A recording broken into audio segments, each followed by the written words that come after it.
Hi friends, ఎలా ఉన్నారు? Welcome to Telugu book reader YouTube channel. మీకు నచ్చే మెచ్చే ఎన్నో పుస్తకాలు అలాగే స్టోరీస్ని ఈ ఛానల్ ద్వారా మీకు అందించడం జరుగుతుంది. మీరేమైనా కొత్తగా విజిట్ చేసినట్టుగైతే ఈ ఛానల్ని వెంటనే సబ్స్క్రైబ్ చేసుకోండి. అదేవిధంగా మీ ఫ్రెండ్స్ అండ్ ఫ్యామిలీకి ఈ వీడియోని షేర్ చేయండి.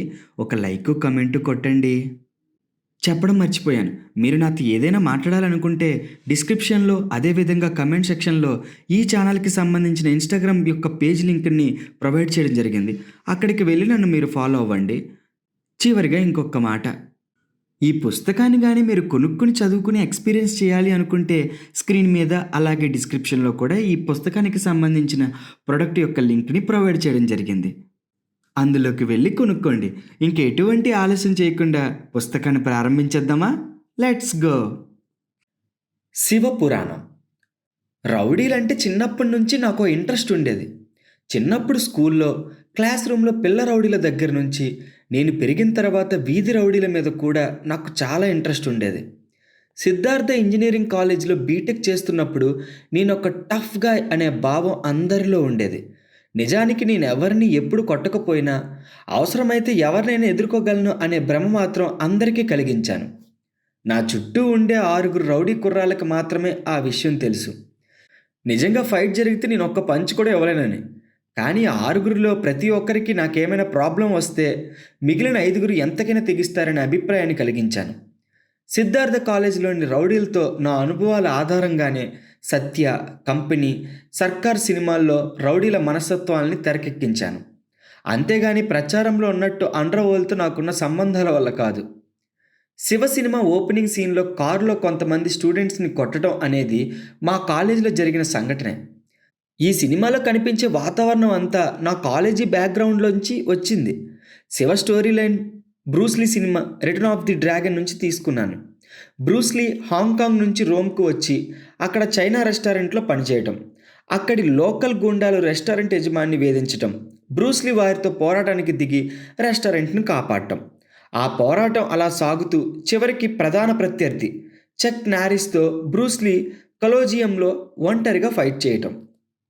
అలాగే శివలో నాగార్జున వేరే టౌన్ నుంచి వచ్చి కాలేజీలో చేరడం, తోటి విద్యార్థులను లోకల్ గుండాలు వేధించటం, శివ ఆ గ్రూప్లోని ఒక్కొక్కడితోనూ పొట్లాడటానికి దిగి కాలేజీని కాపాడటం, చివరకు ప్రధాన ప్రత్యర్థి రఘువరన్తో బిల్డింగ్ టెర్రస్ మీద ఒంటరిగా ఫైట్ చేయటం.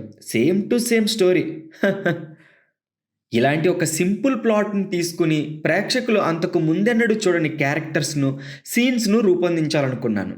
అందుకోసం చాలా సినిమాల నుంచి కొన్ని సీన్స్ కాపీ కొట్టాను.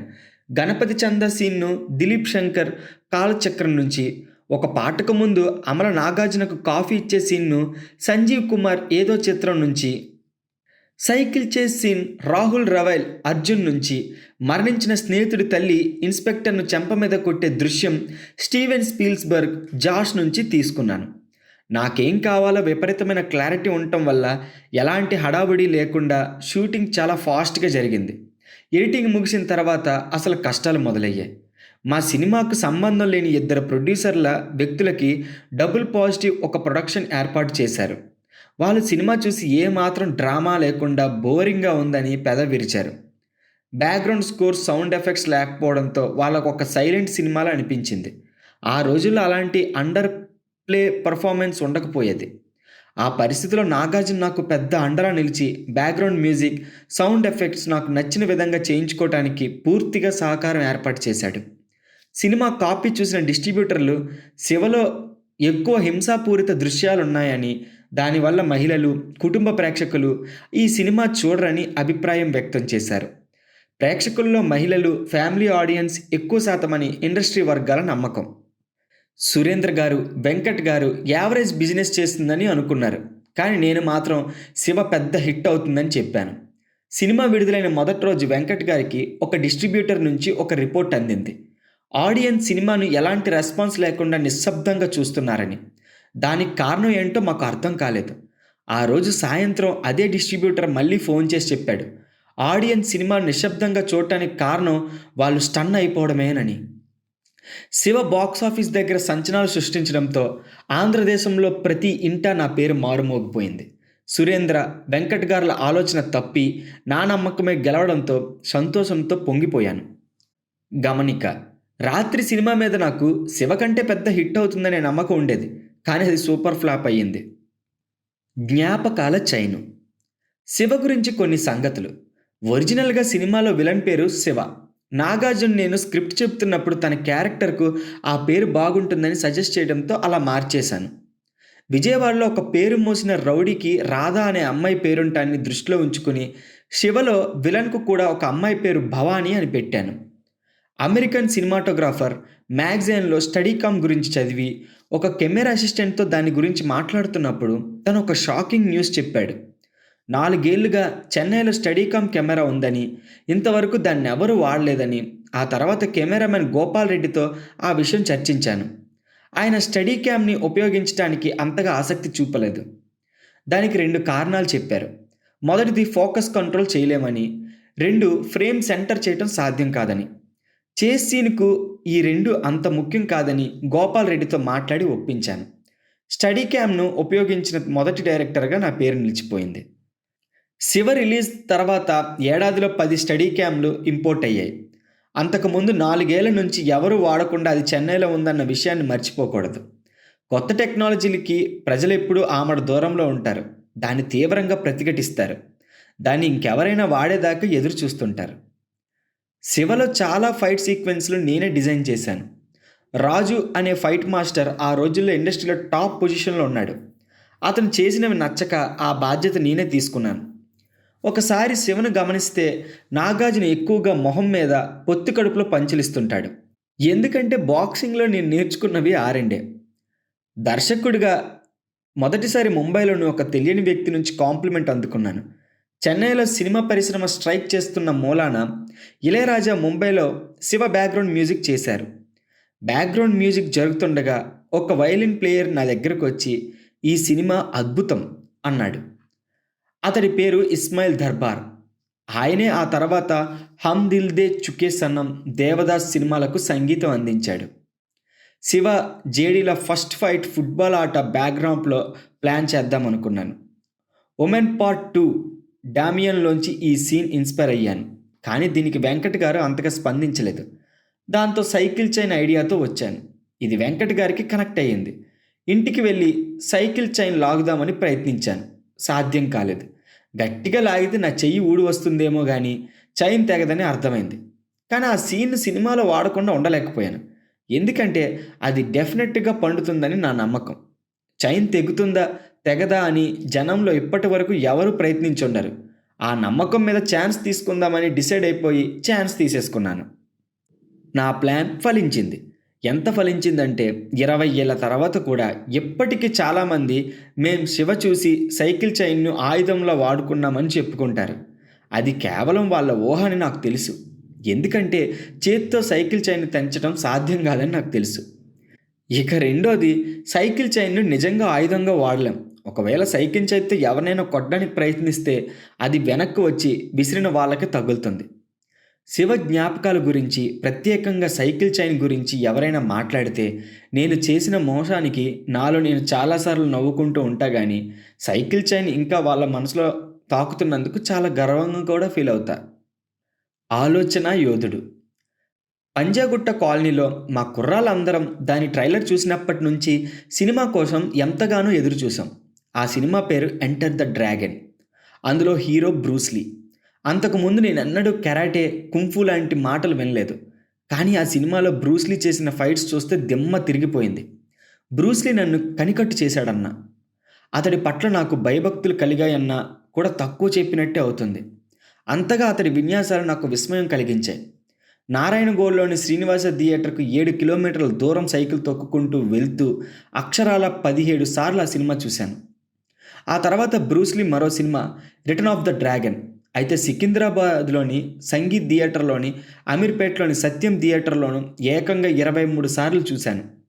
ఇది ఎంటర్ ద డ్రాగన్ కంటే ముందు తీసినప్పటికీ మన దేశంలో తర్వాత విడుదలైంది. బ్రూస్లీ నా మనసులో ఎంతగా నిండిపోయాడంటే అతడి గురించి ప్రతి చిన్న విషయం కూడా క్షుణ్ణంగా తెలుసుకోవాలన్న ఆసక్తి కలిగేది. బ్రూస్లీ కనుక మరో 6 అంగుళాల పొడవు ఉండి ఉంటే ఇంత పేరు ప్రఖ్యాతి వచ్చి ఉండేవి కాదు అని నా నమ్మకం. ఎందుకంటే తను 5 అడుగుల 7 అంగుళాలు ఎత్తుగల మామూలు శరీర నిర్మాణం ఉన్నవాడు కావడంతో అందరూ అతడిలా అవ్వొచ్చని ఆశపడ్డారు. అదే 6 అడుగుల 2 అంగుళాలు ఉన్న హెవీ వెయిట్ బాక్సర్లా అవ్వగలనని ఎవరూ ఆశపడరు.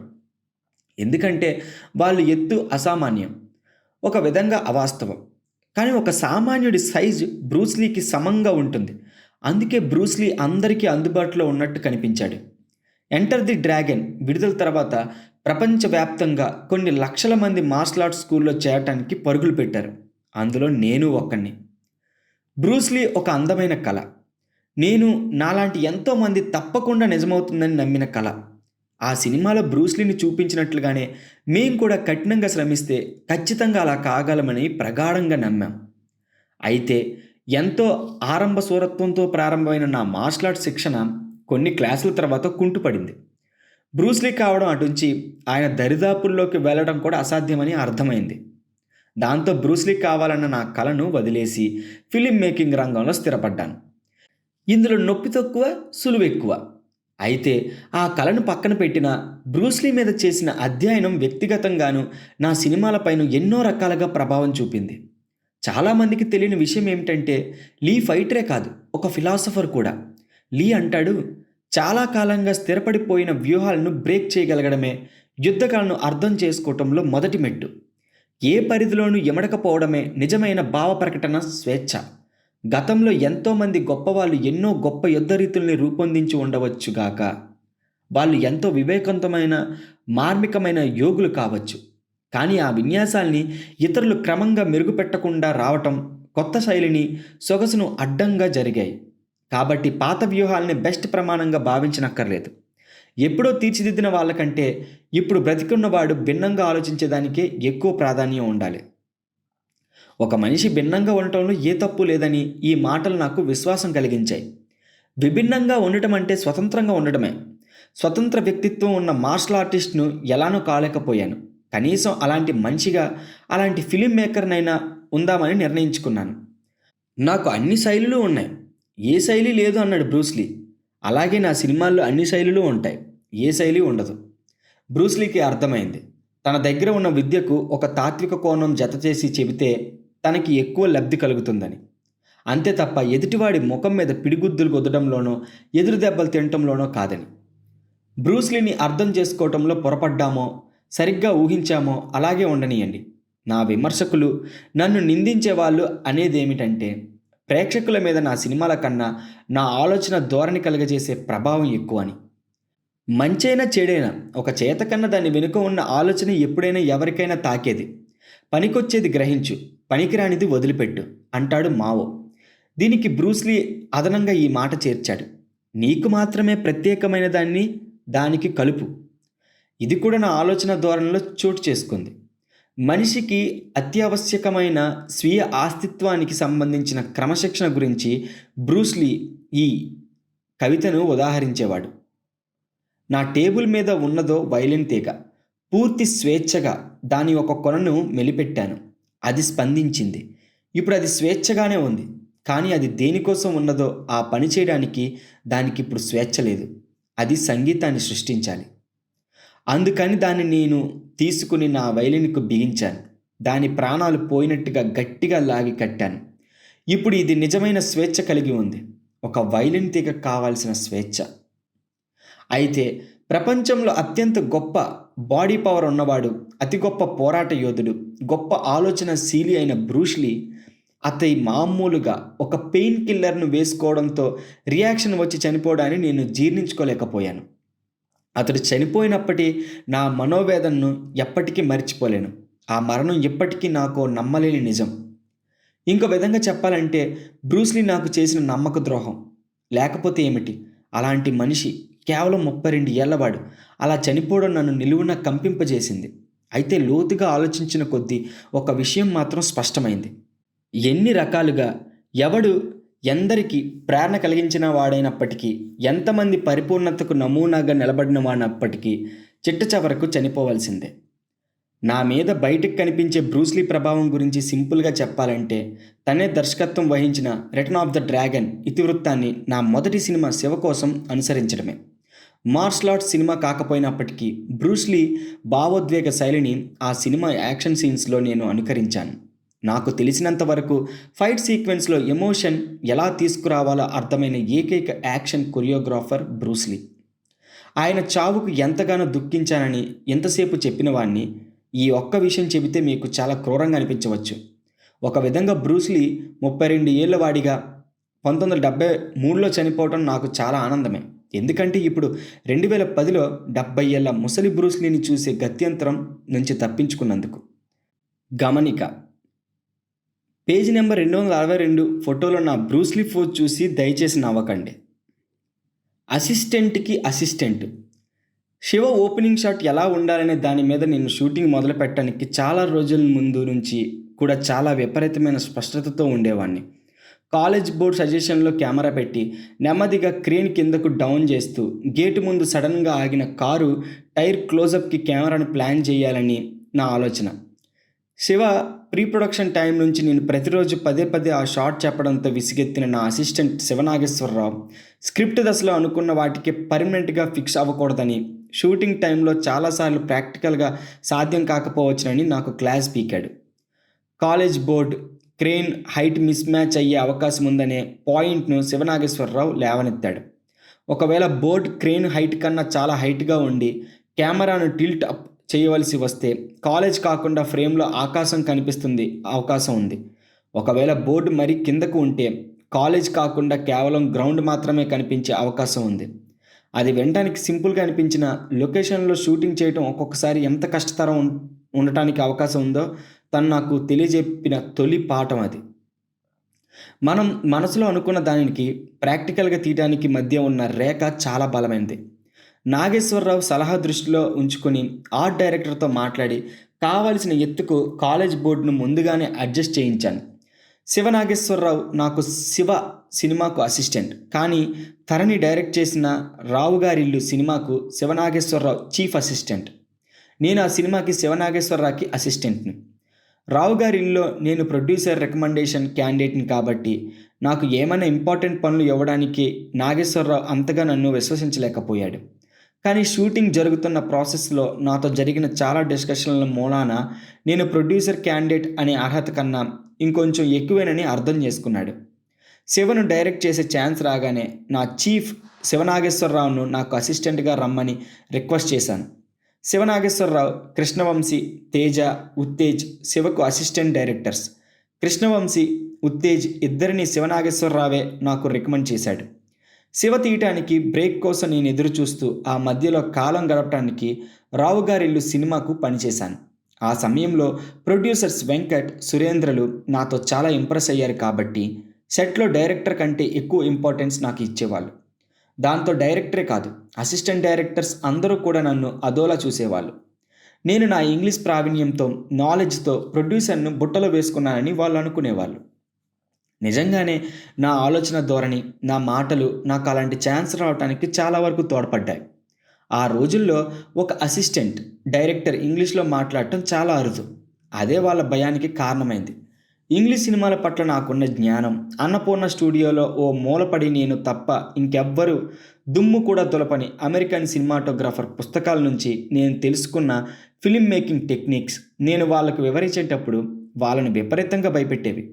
దీని అంతటి తరువాత మొనగాడిలాగా శివ షూటింగ్కు మహా ధైర్యంగా వెళ్ళిన నేను మొదటి రోజు ఫస్ట్ షాట్ ఎలా చెప్పాలో తెలియక కంప్లీట్గా కన్ఫ్యూజ్ అయ్యాను. సెట్లో చాలామంది ఉండటం, చాలా పనులు జరగడంతో ఒక్కసారిగా నా మైండ్ బ్లాంక్ అయిపోయింది. లైటింగ్ పూర్తయిన తర్వాత cameraman Gopal Reddy order sir అని అరిచాడు. సెట్లో ఆర్డర్ కోసం గోపాల్ రెడ్డి అలా అన్నాడని నేను అనుకుని వెంటనే నేను కూడా ఆర్డర్ సార్ అని బిగ్గరగా అరిచాను. వెంటనే శివనాగేశ్వరరావు నా వైపు ఓ హీనాతిహీనమైన చూపు విసిరి షాట్ తీయడానికి గోపాల్ రెడ్డి నీ ఆర్డర్ కోసం ఆర్డర్ సార్ అని అడిగాడు. ఇక్కడ నువ్వు సార్ అయినప్పుడు నువ్వు మళ్ళీ తిరిగి ఆర్డర్ సార్ అని ఎలా అంటావని అన్నాడు. నేను సిగ్గుతో గొర్రెలా తలూపి శివనాగేశ్వరరావు ఆదేశాలను అనుసరించాను. శివనాగేశ్వరరావు విసిరిన చూపు ఎఫెక్ట్తో నేను ఇంకా కన్ఫ్యూజన్లోకి లోనయ్యి ఏవి ఆర్డర్ ఇయ్యాలో తెలియక తికమక పడుతుంటే వెనక నుంచి శివనాగేశ్వరరావు నా చెవిలో స్టార్ట్ కెమెరా చెప్పమని ప్రాంప్టింగ్ చేశాడు. సౌండ్ యాక్షన్ అని తర్వాత మళ్ళీ ప్రాంప్ట్ చేశాడు. అలా ఫైనల్గా నేను నా అసిస్టెంట్ ఆర్డర్లని పాటించి స్టార్ట్, సౌండ్, కెమెరా, యాక్షన్ చెప్పేశాను.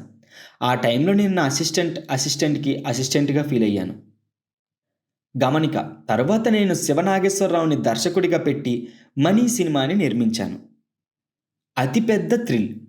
విజయవాడ కామయ్య తోపులోని విజయలక్ష్మి థియేటర్ కాంపౌండ్లు తిరుగుతూ ఉండేవాణ్ణి.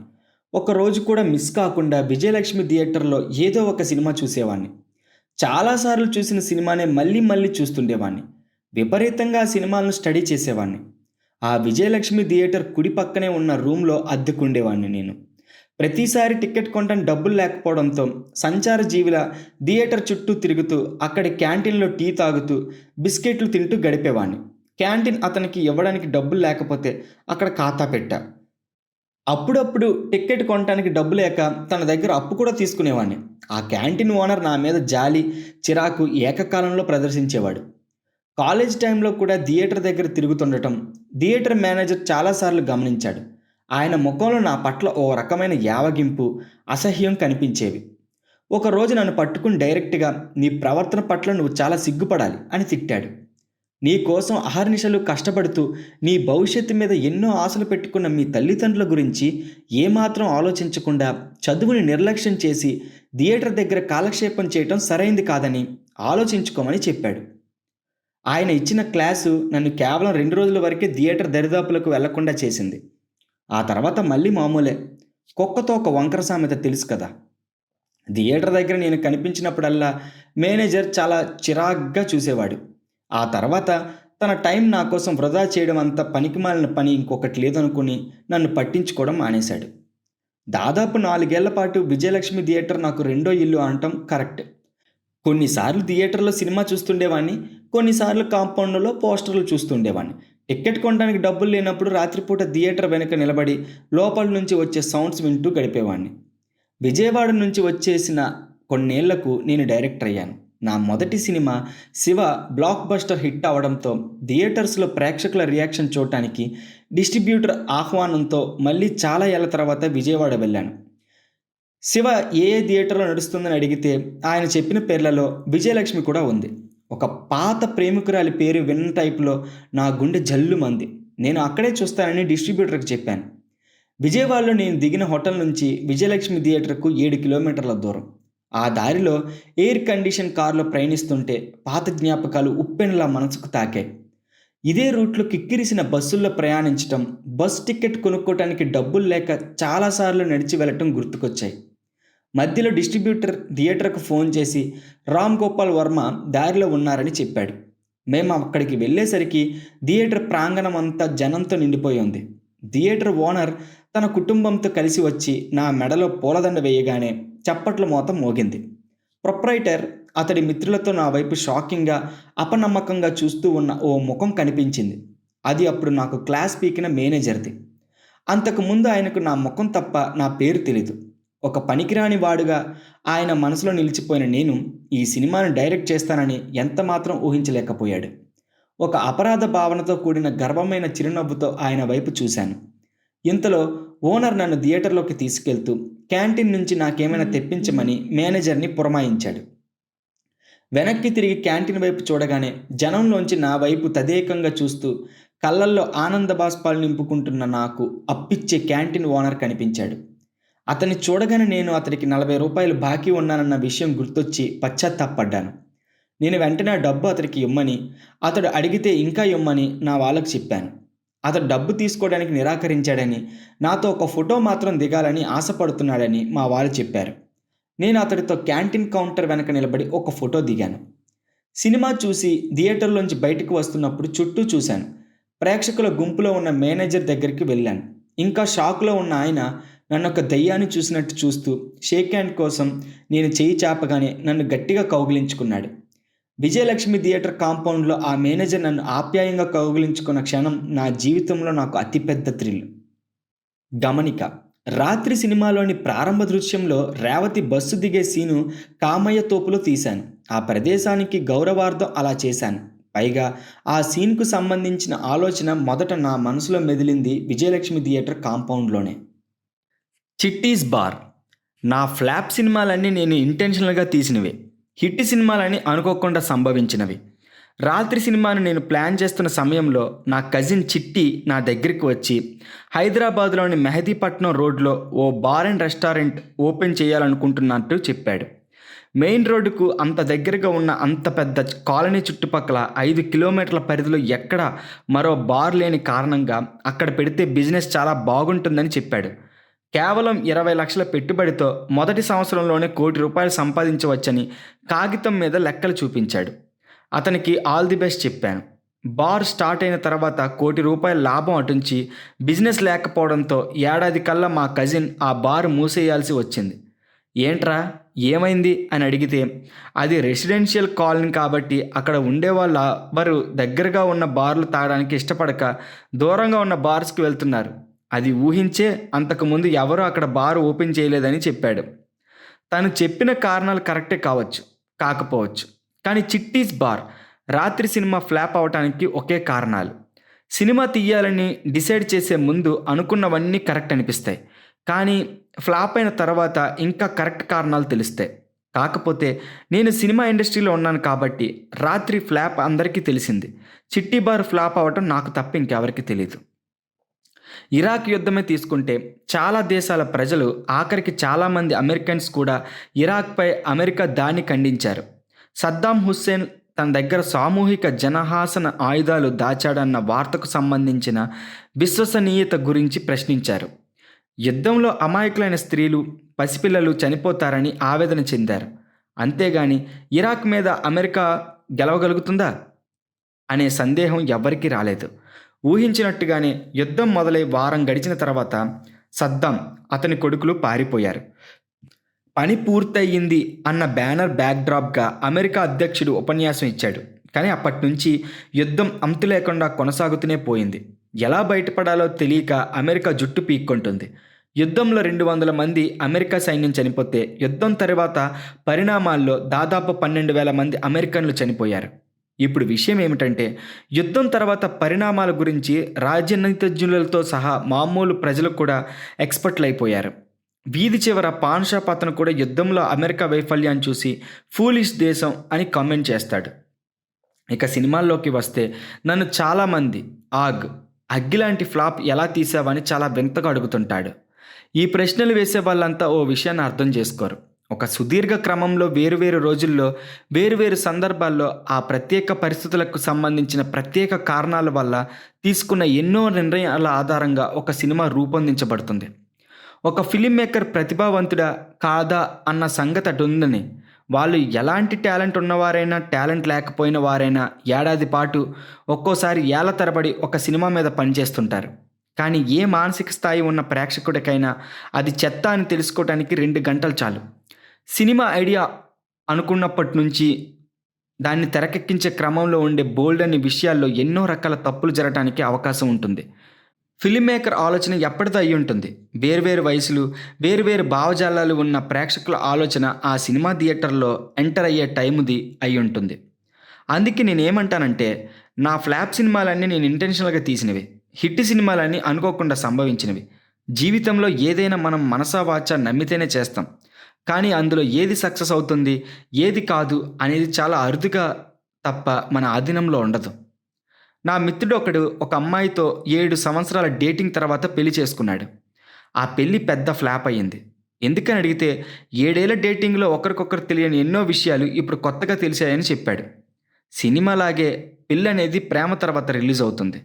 ఇంతకీ నేను చెప్పొచ్చేది ఏమిటంటే, సినిమాలు పక్కన పెట్టి జీవితంలోకి చూస్తే చాలా విషయాల్లో చాలా వైఫల్యాలు ఎదురవుతుంటాయి. వైఫల్యం అంటే తీసుకున్న నిర్ణయం తప్పవడం అంతే. మనమంతా ఇతరుల తప్పుల్ని ఎత్తి చూపడంలో, విమర్శించడంలో నిష్ణాతులం. చాలా అరుదుగా మాత్రమే మన సొంత తప్పుల్ని గుర్తిస్తాం. అంత మాత్రాన అది అపజయపు దారుల్లో అడుగు పెట్టకుండా మనల్ని ఆపదు. సునీల్ గవాస్కర్ ఒకసారి నాతో ఏమన్నాడంటే, ఎప్పుడైనా ఒక మ్యాచ్లో అవుట్ అయ్యి పెవిలియన్కు తిరిగి వచ్చినప్పుడు మోకాలి ప్యాడ్స్ తీసే అటెండెంట్ కూడా ఆ బాల్ టచ్ చేయకుండా ఉండాల్సిందని చెబుతుంటాడంట. ఆ కమెంట్ చేసే అతగాడు అసలు బ్యాట్ను సరిగ్గా పట్టుకోగలుగుతాడా లేదా అనేది వేరే విషయం. మళ్ళీ చిట్టి బార్ విషయానికి వస్తే, అతడి కారణాలు సరైనవేనే భావించి అతడికి కొందరు ఆర్థికంగా సహకారం అందించారు. ఒకవేళ అది హిట్ అయి ఉంటే అందరూ అతన్ని దార్శకునిగా కీర్తించేవారు. కానీ అది ఫ్లాప్ అవ్వడంతో గుట్టిగా వ్యాపారంలోకి దిగాడని తిట్టిపోశారు. అదే నా వీడియో లైబ్రరీ సంగతి తీసుకుంటే, నావి పనికిమాలిన ఆలోచనలను భావించిన వాళ్ళు నన్ను సపోర్ట్ చేయలేదు. కానీ అది హిట్ అవ్వగానే వాళ్ళ దృష్టిలో నేనొక విజనరీగా మారిపోయాను. నేను అంచనా వేసిన కారణాల వల్ల నా లైబ్రరీ హిట్ కాలేదు. చిట్టి అనుకున్న కారణాల వల్ల అతని బార్ ఫెయిల్ అవ్వలేదు. చిట్టి తన ప్లాన్‌లో ఫెయిల్ అయ్యాడు. నా లైబ్రరీ నేను అనుకోని కారణాల వల్ల సక్సెస్ అయ్యింది.